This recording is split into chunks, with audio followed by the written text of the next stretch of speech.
नमस्कार, आप देख रहे हैं एमएन टीवी न्यूज और मैं हूं आपके साथ गीतांजलि सेमवाल। तो आइए नजर डालते इस वक्त के बुलेटिन्स पर।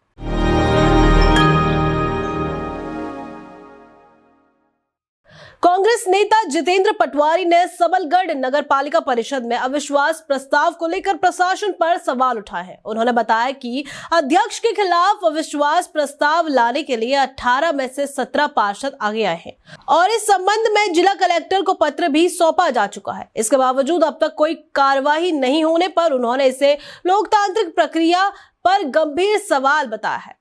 पटवारी ने प्रशासन से मांग की है कि इस मामले में अनावश्यक देरी न की जाए और प्रस्ताव को तुरंत राज्य निर्वाचन आयोग के समक्ष पेश कर आवश्यक कार्रवाई की जाए। उन्होंने कहा कि लोकतंत्र की गरिमा बनाए रखने के लिए समयबद्ध और निष्पक्ष प्रक्रिया सुनिश्चित करना बेहद जरूरी है। अराजकता की पराकाष्ठा है। सबलगढ़ नगर परिषद में 18 टोटल पार्षद है, एक अध्यक्ष और 17 पार्षद ये खड़े हैं। इन सब ने अविश्वास प्रस्ताव का कलेक्टर को आवेदन किया, कलेक्टर ने राज्य शासन को भेज दिया, पर आज तक पिछले 17 दिसंबर को उससे लेके आज तक राज्य शासन ने उसको पेंडिंग कर रखा है। तो ये अराजकता कैसी?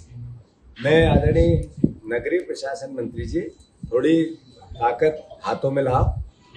जो पीएस नगरीय प्रशासन है उनको संविधान का पालन करो। मैं चिट्ठी लिखकर आपको इनकी पूरी वेदना भेज रहा हूँ।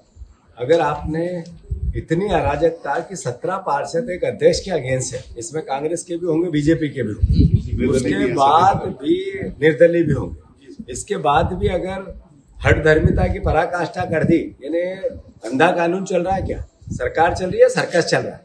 इतनी अवैध गतिविधियां, इतना अवैध लोकतांत्रिक व्यवस्था इससे पहले कभी संसार में किसी ने नहीं देखी होगी। 17 पार्षद एक साथ अध्यक्ष के अगेंस्ट है। शासन ने एक व्यक्ति के लिए पूरा पेंडिंग करके उसी को पद पे रखना, इस तरह की प्रोसेस कर दी।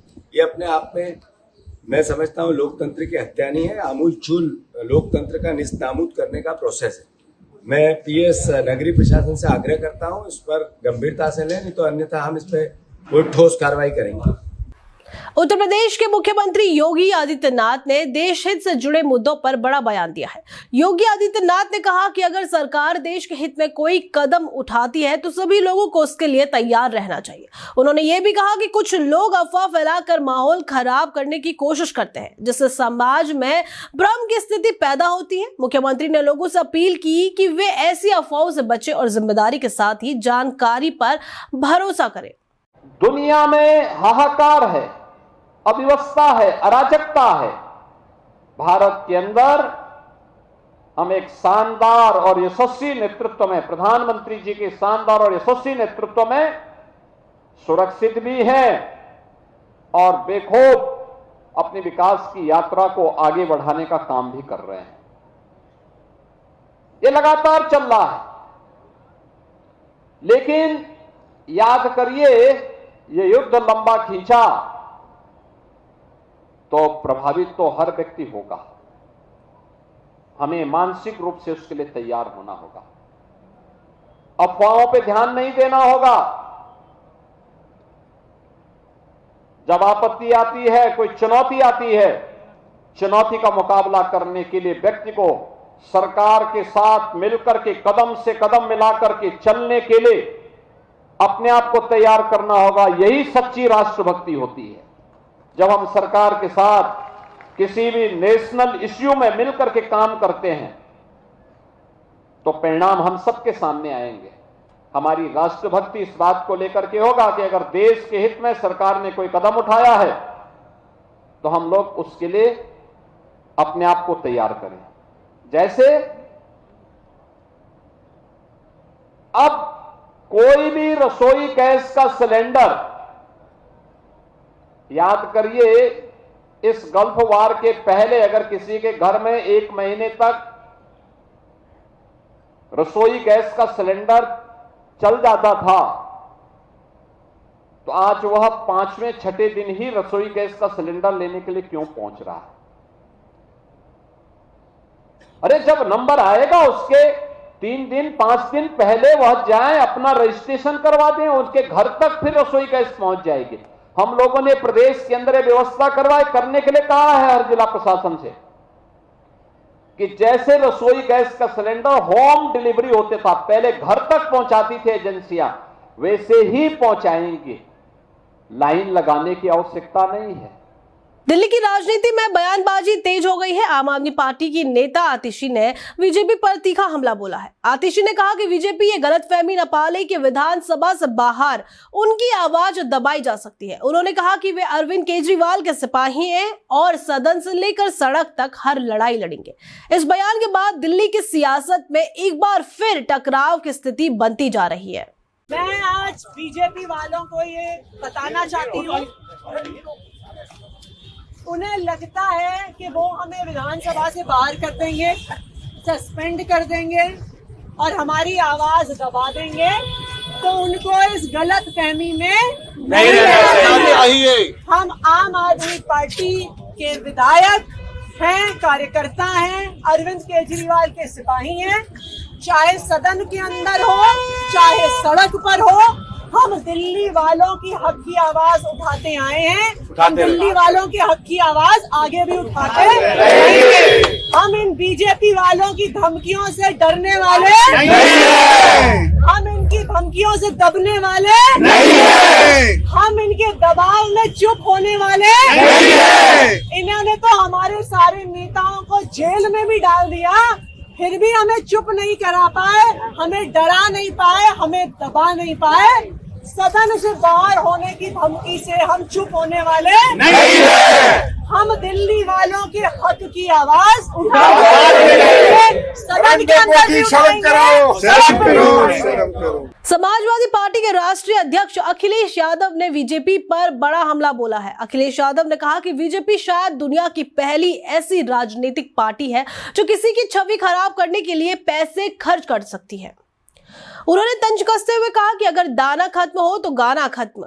इस बयान के बाद सियासी माहौल और गर्मा गया है और इसे विपक्षी ओर से सरकार पर सीधा हमला माना जा रहा है। फिलहाल बीजेपी की ओर से इस बयान पर कोई आधिकारिक प्रतिक्रिया सामने नहीं आई है। दुनिया में शायद पहली पॉलिटिकल पार्टी होगी जो निगेटिव, नकारात्मक, किसी की छवि खराब करने के लिए पैसे खर्च करते हों। ये भारतीय जनता पार्टी के लोग अरबों रुपया खर्च कर रहे हैं छवि खराब करने के लिए, और उन्हीं का गाना गाएं, उसके लिए दाना बांट रहे हैं। दाना बांटते हैं गाना गाने के लिए। दाना खत्म, गाना खत्म। गुजरात की राजनीति में बयानबाजी तेज हो गई है। आम आदमी पार्टी के राष्ट्रीय संयोजक अरविंद केजरीवाल ने बीजेपी पर तीखा हमला बोला है। केजरीवाल ने कहा कि बीजेपी पिछले 30 साल से गुजरात पर काबिज है और इस दौरान भ्रष्टाचार और कुशासन बढ़ा है। उन्होंने कहा कि वे सौराष्ट्र की पवित्र धरती पर भगवान से आशीर्वाद लेने आए हैं ताकि प्रदेश को इन समस्याओं से मुक्ति दिलाई जा सके। इस बयान के बाद गुजरात की सियासत में एक बार फिर गर्माहट बढ़ गई है। मैं देख रहा हूं बहुत बड़ी संख्या में, दूर दूर तक, जहां तक नजर जा रही है, इतनी भारी संख्या में लोग आए हैं और इतनी भारी संख्या में मां बहनें आई हैं अपने अपने घर से समय निकाल के। इतनी धूप में आप सब लोग बैठे हुए हैं। मैं तहे दिल से आपका शुक्रिया अदा करता हूं, बहुत बहुत शुक्रिया अदा करता हूं कि आपने इतना प्यार, इतना मान सम्मान हम लोगों को दिया। बहुत बहुत शुक्रिया।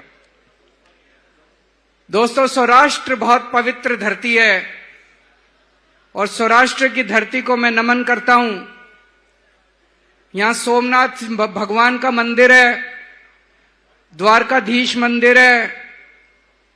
दूर दूर से, दुनिया के कोने कोने से लोग आते हैं आशीर्वाद लेने के लिए भगवान का।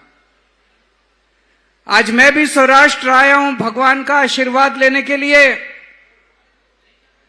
देश की तरक्की के लिए, आप सब लोगों के, गुजरात के सभी लोगों की तरक्की के लिए, सुख समृद्धि के लिए। और जो 30 साल से गुजरात पे बीजेपी ने जबरदस्ती कब्जा कर रखा है, बीजेपी का भ्रष्टाचार, बीजेपी का कुशासन, उससे भगवान मुक्ति दिलाए गुजरात के लोगों को। ऐसा आशीर्वाद पाने के लिए मैं आज सौराष्ट्र की धरती के ऊपर आया हूं।